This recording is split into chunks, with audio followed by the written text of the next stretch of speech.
Wow. Oh. Malamig nga siya. It's not hot. Be careful because of yes, snakes around. And they're really living in this area. Actually, bago kami pumunta dito, binalaan talaga ako ng ibang locals. Sabi nila, pag ganitong mainit daw, naglalabasan ang mga rattlesnake. So mag-ingat daw kami. At ang highlight nga ng tour na ito, para malaman natin kung paano ginawa ng mga sinuunang tao itong kanilang petroglyphics o yung kanilang mga carvings sa mga bato.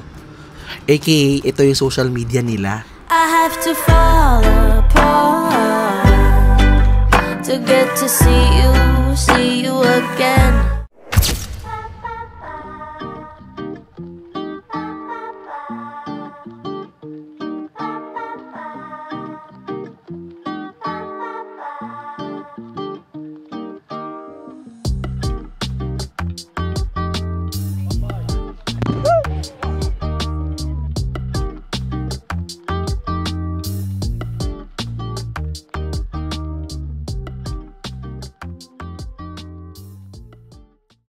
Hi there! It's me, Francis Candia, and welcome back to my channel.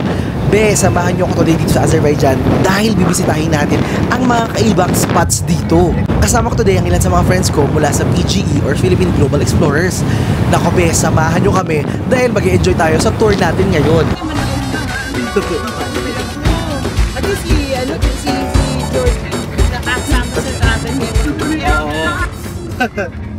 Right? You try? Good. Good. Oh, drive ka, dali! Oh, dali! Manual ba to? Oo. Iwanan natin siya. Tayo na magmaneho. Okay.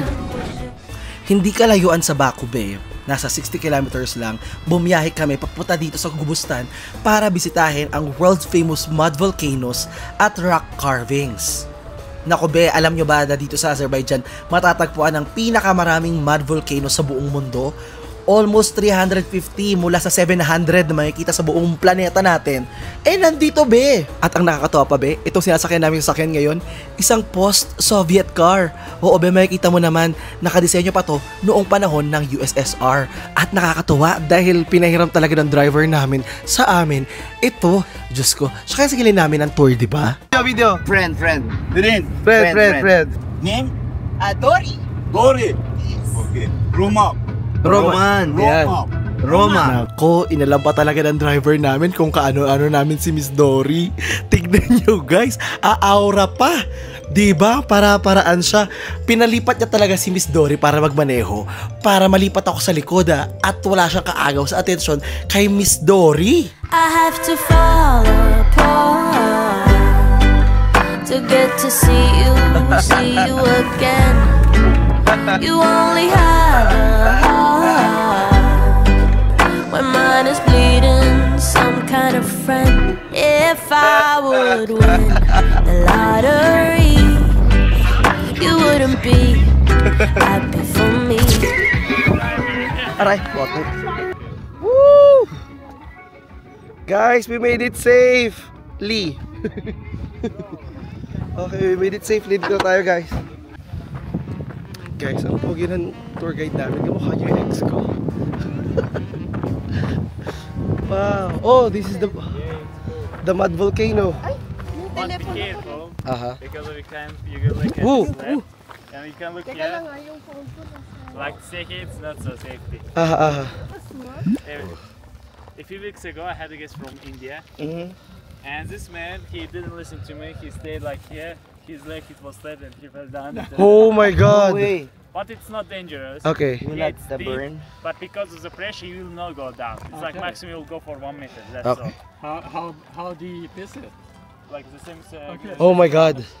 It's deep, but because of the pressure, yeah, you will not go down. Okay. And I can show you the video from this accident. When he fell on the... Malamig nga siya. Malamig, di ba? Wow. Malamig nga siya. It's not hot. Now put it in your face. Picture. So, andito na tayo ngayon guys sa may Gubustan and meron tayo ditong pinaglalaruan na mud volcano. Ayan, oh. Tingnan mo yung kamay ko ngayon. Punong-puno na siya ng mud. Pero in fairness, yung mud volcano nila dito guys, hindi mainit. Malamig siya actually. Subukan natin ha. Tingnan nyo, medyo kumukulo-kulo siya. Pero hindi siya mainit. Do you know the reason why it's like boiling? It's a missing gas. Ah, methane gas. It's a gas. Okay. Moment. What is it? This is also another mud volcano situated.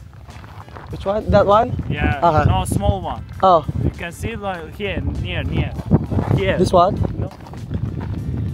Actually, gusto ko siya kausap kasi pogi siya guys. Kamukha niya yung ex ko. Anyway, kapareho niya pa magsalita. So, habang kukwento siya sa loob ng van, alam mo yung kinikilig lang ako. Pero anyway, maliban dyan, so kaya siya kumukulo-kulo because of the methane gas. And naniniwala sila na pag kumukulo, sabihin, yung area na yan is merong oil reserve. Merong oil wells sa ilalim or balon ng langis. And sabi nga niya, oh, diba, andito tayo ngayon sa disyerto guys. Disyerto. Bakit tayo nasa disyerto? Bakit ito naging disyerto? So, ang history nitong lugar be, kaya siya naging disyerto is nung unang panahon, is under to ng tubig. Tama ako dun actually, nasabi ko sa kanya, bakit? Because it's underwater before, 1,000 years ago.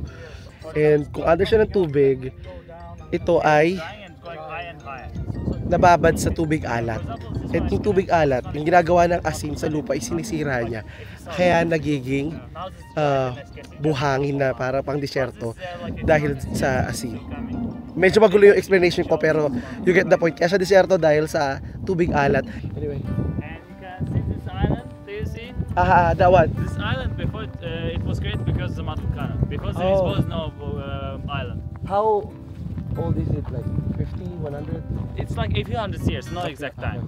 Yeah, for example, this mountain is, as you can see, by its shapes you can understand that it was mud volcano before, as you can see by its shapes.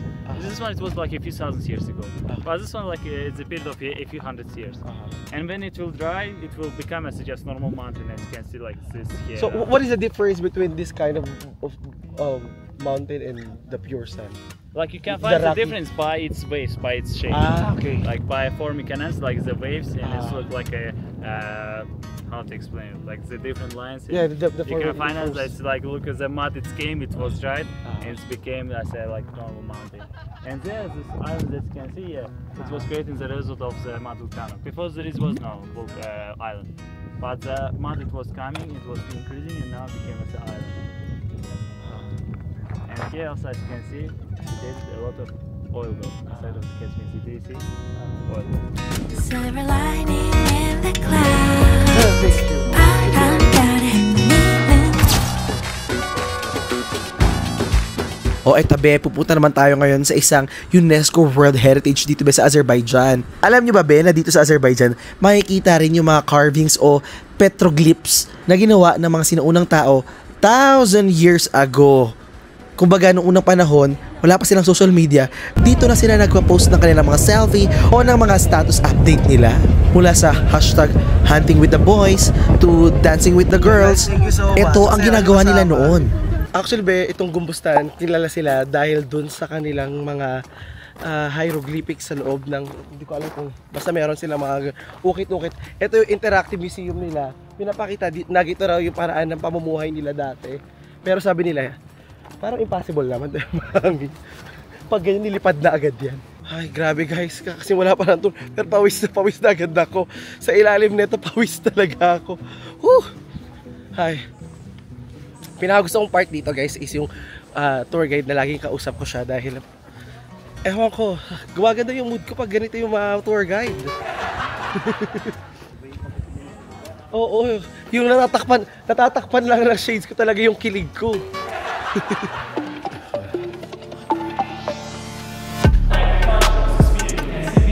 Sa part naman ng tour namin na to be, pumasok kami sa kanilang interactive museum kung saan pinakita niya be yung history ng mundo actually na parang kung nakarating na kayo sa Mine Museum sa BGC, parang gadun din naman ito pero mas malaki sa Pilipinas actually. Dito pinakita niya kung paano naging disyerto, yung dating dagat na naging... Teka, panoorin nyo na to visuals para maintindihan nyo ano yung gusto kong sabihin kanina. At kung hindi nyo pa nagigets, please comment down below at sobra-sobra na itong aking pagsasakripisyo para may paintindi sa inyo yung history na sinasabi ko anong pinagmulan nitong disyerto. Here starting arriving is the first Asian people on this territory here around. And after, what happened? 22,000 years ago, the level of the Caspian is increasing. And now people were living here, and the mountains became as a island. Yeah. And now question, how they were using for the transport to between these islands? As a transport. Boat. They were using the boat. The carriages also, as we will see in the Upside Museum. And it was taking like for a long period, a few thousand years. Bu gördüğünüz yerlerde, gördüğünüz dağlar şu ada kimi olmuştu. Ve gedim insanlar orada yaşıyorlar ve şu transfer kimi olarak onları gemiler istifade ediyorlar. Ne yapıyorlardı? Dito pinakita niya rin sa amin be yung itsura di umano ng mga sinaunang tao. Aba, sabi ko, yung sinaunang tao nila, ang gagwapo. Hindi makatotohanan. Hindi mukhang Homo sapiens. Alam mo ba yun? O comment down below kung alam mo yun. Sabi ko, bakit ganun? Hindi mukhang Homo erectus. At ang highlight nga ng tour na ito, be, para malaman natin kung paano ginawa ng mga sinuunang tao itong kanilang petroglyphics o yung kanilang mga carvings sa mga bato, kung saan naging way ito para malaman natin kung ano yung uri na pamumuhay nila noon nung unang panahon. AKA ito yung social media nila.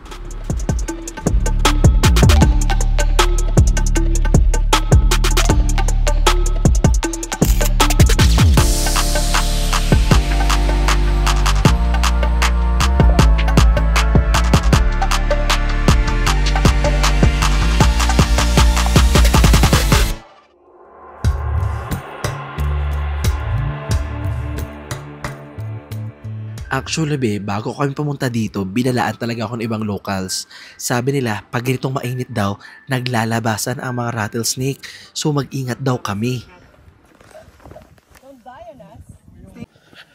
So ngayon guys, andito na tayo sa Gobustan. Gobustan pala, sa Gobustan. Kung saan makikita yung mga sinaunang carvings. Yung mga inukit na mga tao noong unang panahon. Ito be, welcome to Gobustan. Ito talaga yung official site kung saan nakita yung mga bato na merong mga carvings ng mga sinaunang tao. What's the animal this one? This one is a little hard to recognize, but this one is a wolf. A wolf. Wolf. And you can recognize that here was the wolves before too. What about this one? A lion? A dog. Dog. Yes, 1 point. 1 point for you, okay. But 1 point for them that they found the pig. What about this one? This one is easy. Ram. Sheep. Keçi. Keçi. Kedi mi? Hiç benzemiyor. Keçi. Boynuzlar A falan. bull. No. A Goat. goat. It's a goat. Wow, ito guys yung original carvings pala. No? I think it looks like the wolf. Where? Wolf there. With the tail? With the tail. Yeah, with a tail. And near to the wolf, you can see it's another animal. The Ito wolf. Dito be sa Gobustan, meron silang higit sa 6,000 carvings sa mga bato. At karamihan dito be ay ginawa pa mga 40,000 years ago hanggang Middle Ages. In short, nung unang panahon. Kaya naman napakahalaga nito be at kinikilala talaga itong UNESCO World Heritage Site. Dito be makikita yung mga carvings ng mga tao na sumasayaw. Ibig sabihin, noon pa talaga, mahilig na sila mag-TikTok. Mahilig na talaga silang sumayaw at meron talaga silang mga ritual-ritual. Meron din sila dito eksena ng mga pangangaso. Makikita yung unang mga paraan nila na pangahunting gamit lang ang mga bato at kahoy at ang kanilang talino. Makikita rin dito yung mga hayop tulad ng usa, kabayo, baka, isda na nagbibigay ng clue kung ano yung kinakain nila. Yung mga species na kasama nila noon. Oo, kasama sa diet din nila noon. Andyan din yung mga bangka at mga kariton. Ibig sabihin, wala pang Tesla noon. Kaya yun lang yung paraan nila ng transportation. Init dito guys. Kaloka. Pakitest tour kayo natin. Now everybody should look here. Okay. Now I show you how we're looking people of this period. How they were showing themselves. This for people that can see this for men, they are the shamans. Okay. This three, they are secondary shaman. This one's main shaman. I think you can find the difference of them between the main one, yeah, and tail. About the men and women, how they were showing them. The men, they had the thin legs, as you can see, and the women, they had the fat legs, and you can recognize that they are the women. And about this picture, you can find it on this wall. Oh, This one's that our one. traditional dance yallas that they were showing on this picture. They like were dancing on this carving. This is the first person. The first person, as you can see, over him, they're like zigzags. Okay. And you can find that it's a ritual thing to rain. Like they were asking from the god for rain. Second and third ones, you can see just normal people that they have some things. And you can see the carving of the boat. Oh, it's the boat. And another interesting moment that I told you about the Tur Heyerdahl. In the period of the 1950s, 1960s, the Norwegian archaeologist Tur Heyerdahl, he arrived on this territory and he was exploring on this area.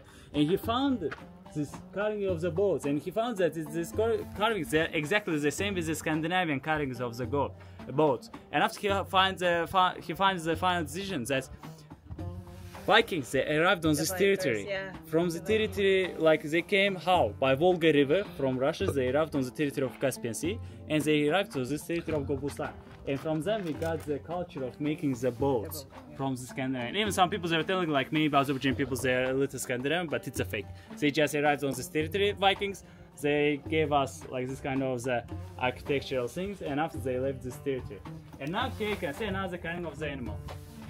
What's this one? Yo? Deer. Deer, exactly. Antler. Deer. You can see the kind of the deer, and here you can see another kind of the shaman, but his tail, as you can see, it's longer. Really long. In this setting, Zürafa ne alakaysa ben. bu zürafa yok. Salladım bayağı. Yok ben şu aşağısından Aşağısı evet. bir benzetme yapacağım ya. Burada insanın aslında dizisi burada yerleşir. Size burada Türkçe izah etmeye gerek var mı yoksa anladınız? Hayır gerek yok. Aha. Let's continue. Nakakamiss lang be na sa pagka-carve nila ng mga bato, marami tayong natutunan mula sa paraan ng pamumuhay nila. Pero mas interested pa rin talaga ako sa tour guide ko. Ang pogi, di ba? Kaya effective talaga pag yung nagtuturo, pogi. Nagpe-pay attention talaga ako, be. Would like to be married with shaman. She has to go through the stone. If she will go, she will be married. If no, no. And 3-4 years ago, you're making the videos, that's why I will not tell you from which country, but after I will tell you. Okay. So naniniwala sila guys dati na bago magpakasal ang babae, kailangan pumasok muna dyan sa butas bago pasukan ng kanyang butas. Kailangan sexy lang daw eh. Now finally we came to this place. Yes. So at first if you look to the stones, you can understand that like if you for the period of a few 100,000 years, this area was covered by Caspian Sea, and the waves of the Caspian Sea was like washing the stones. And another moment now about the carvings. They can see the carving of the horse again on the left side, and here you can see the two goats that's looking to each other. Do you see the goats? Grabe guys. May water talaga. Kasi yung... Dati. Ayan. Oo. Kasi yung... Yan. Yung nangyari sa kanya dati. Yan. Yung formation niya, no? Ouch. Tula. Oh my god, sobrang init. Ito pala dapat yung may dalang tubig na ano, part. Kaya ngayon, tuyo na yung bunganga ko. Burada esas şaman burada kalırdı. Burada yani dinlenmek yeriydi. As you can see, it was quite good. Like he was sitting here or laying, I don't know. Yeah. I was looking around. Yeah. Like Buddha. Azerbaijan Buddha. And he was ruling. Hey, somebody, bring me something for eating, drinking, I don't know. And about other shamans, they were sitting. This guy has Ito naman guys yung pahingahan ng shaman nila dito. Because it's a special name.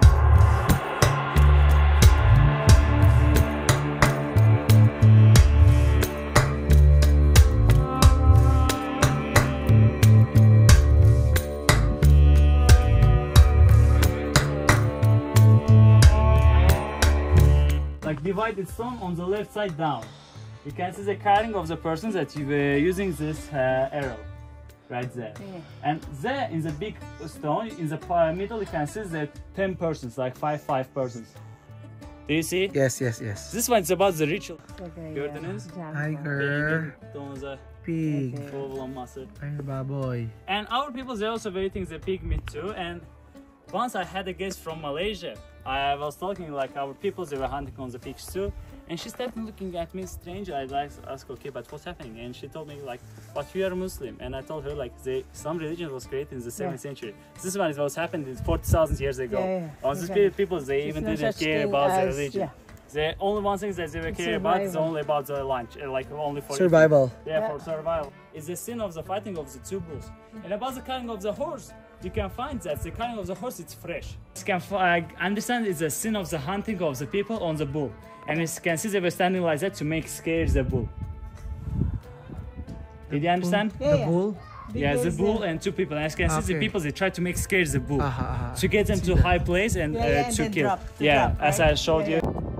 You can see it's a boat, and as you can see the bull is crashing, and the man he was trying to stop it. And I think it wasn't a good idea to jump on the bull, or maybe he was cowboy, I don't know. So we had the cowboys before the Americans. And now about this area. They say this area is a prison. Oh. And here staying the live prisoners. And as you can see, our government, they chose for them the best place in Azerbaijan, the hottest place. And if you are saying that there is AC is working, it's incorrect. There is no AC, of course. There's no AC? No, it's the first place for staying for the prisoners. Ang dami natin nakita ditong carvings noong unang panahon, tapos nakakaloka pa yung kanilang kulungan dito. Sa gitna na disyerto, tapos walang aircon. Paano yun pag summer, pag mainit ako, Diyos ko. Kaya ako, magpakabait kayo. Pakisabi sa kanila, magpakabait sila. Ito naman yung ating mga balon. Pero maliliit lang na balon. This one at first it looked like a pig from the upside, and another moment some people are telling you that it also was used for connecting the water because of the channels. But other people also tell us that this one it was used for cooking something, like they were putting inside the trees wood, they were making the fire, and from here they were cooking some dish. And sometimes some people are asking from me, okay, but what were eating the Asian people? And it's quite a simple answer. They were eating kebabs because they were just killing the animals. They were on the fire cooking it, and also except of kebabs, except of meat, they were eating the greens, the fruit, and sometimes they were dying from the different kind of the greens. And after that, they could understand that they shouldn't eat this green because of other people. They died from it. And like, so, is it true that during these months there's a lot of snakes here? Probably in the summer period here inside of this rocks area. Yeah, they said avoid the grasses. The grass. It's like for the tourists, it's not so dangerous because as you can see, the security they divide this road for walking, and other places you can find the pictures where they're showing the pictures that's dangerous. You should be careful because of here's the snakes around, and they're really living in this area. In winter it's quite hard to find them, but in summer probably we can find it usually. And sometimes I see also. I have like 1 week ago. How big are the snakes? So here in this summer. Small? It's like, like this size. It's not so dangerous as in Philippines or as in okay, Australia. They're not so big. Yeah, and not so like, it's shorter. Okay. Alam nyo na ano ang size ng snake nila dito.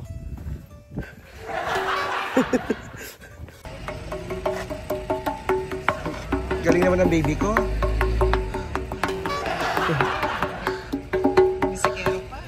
If you like, you can try it. Everybody can try. Actually guys, maganda tong tour na to, kaso mabilis lang. Tsaka sobrang init. Grabe, pero nakakatuwa kasi marami ka talagang matututunan. Tsaka mag-enjoy ka talaga sa ganda ng lugar. Kasi from afar, no, tinitingnan ko itong mga bato na to eh. Sabi ko na nga, sabi ko, for sure, up close, sobrang lalaki niyang mga bato na yan.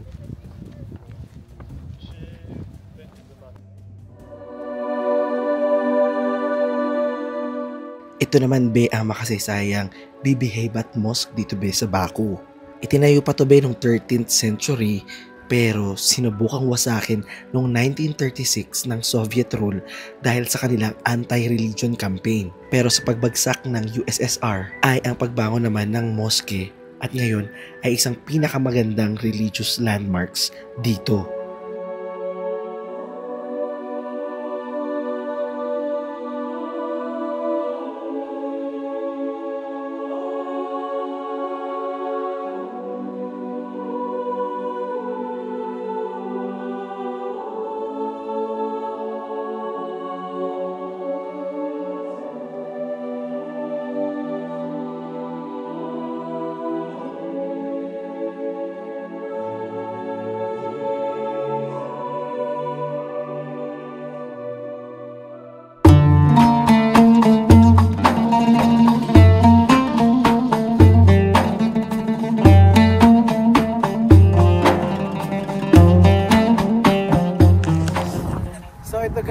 pinakaunang oil well or balon ng langis sa buong mundo. Mula pa to noong 1846. 1846 pa yan na nakakakuha sila ng 200 to 500 tonelada. Samantala dito sa kabila, ito yung industrial na nakakakuha sila ng up to 1,000 tons per day. And active pa rin yan. And nilagay nila yan dito para sa mga turista. So may kita natin dito, napaganda ng view, ano? Very tour guide lang, be. Goes all the way to Georgia, Turkey. Mula dito sa, sabi ni Miss Dory, ipaliwanag ko. Actually, guys, pinag-usapan namin ito na mahal ko pag bago matulog eh. Ito yung topic namin eh. Ano niya, baby, alam mo ba? Dito, yung gasolina, meron kaming pipe papuntang Georgia. Tapos pang Georgia to Turkey, Turkey to Italy, and everywhere in Europe. Ganun umaabot. Ganun karami. Ganun kalayo ang inaabot ng oil nila dito. Baby oil, actually, tawag na namin. Baby oil. Yan yung tawag na namin eh. Sweet kaya niyan sa akin. Ito ba yung hashtag Hedernag o yung kanilang eternal flame na nangangahulugan na marami silang gas. Yun yung punto talaga nito. At noong unang panahon, naniniwala sila na yung mga apoy na yan, yan yung kanilang Diyos. At yun yung relihiyon nila na Zoroastrianismo. Kung hindi mo alam yun, be, i-google mo na lang din. Dapat lang ako lang. Wow, ang init. Grabe. Yan na lang. Pero ayun, naniniwala sila sa apoy at mula noon be hanggang ngayon, yung apoy na yan ay naandyan. Mas loyal pa tong apoy na to kaysa sa jowa mo be. Hindi ka nito iiwan. Parang problema. Char.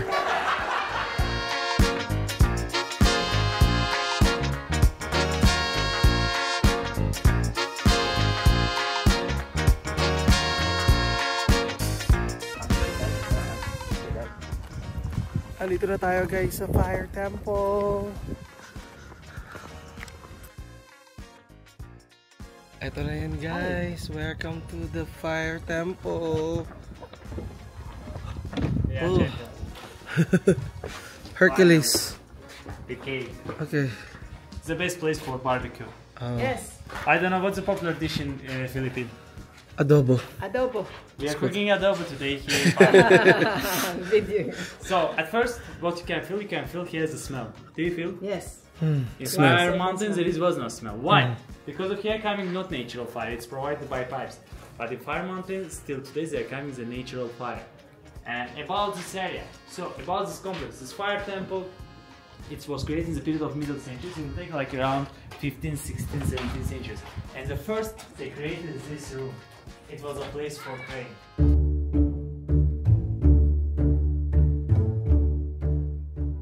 Oo, gets ko be, nabitin ka. Pero ganun talaga, nag-memory full yung camera ko. At ang makakwento ko na lang mula dun sa Fire Temple, itinayo yun ng mga Indians noong unang panahon. Kaya naman merong connection pa rin yung mga Indians dito sa Azerbaijan.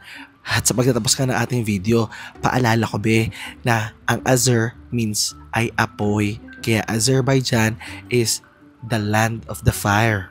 Hindi ko naman na siguro kailangan ipaliwanag pa yun, no? Next time, pag nagsindi ka, alalahanin mo Azerbaijan, ha? At syempre, huwag mong kalimutan mag-like, share, at mag-subscribe sa aking channel, be. I-share mo na rin sa iyong mga friends. Magkita tayo hanggang bukas, ha? Oo, bukas. See you. Don't forget to love yourself like someone you want to love because you deserve that kind of love. At be, make good choices. Ayusin mo decision mo sa life. Bye.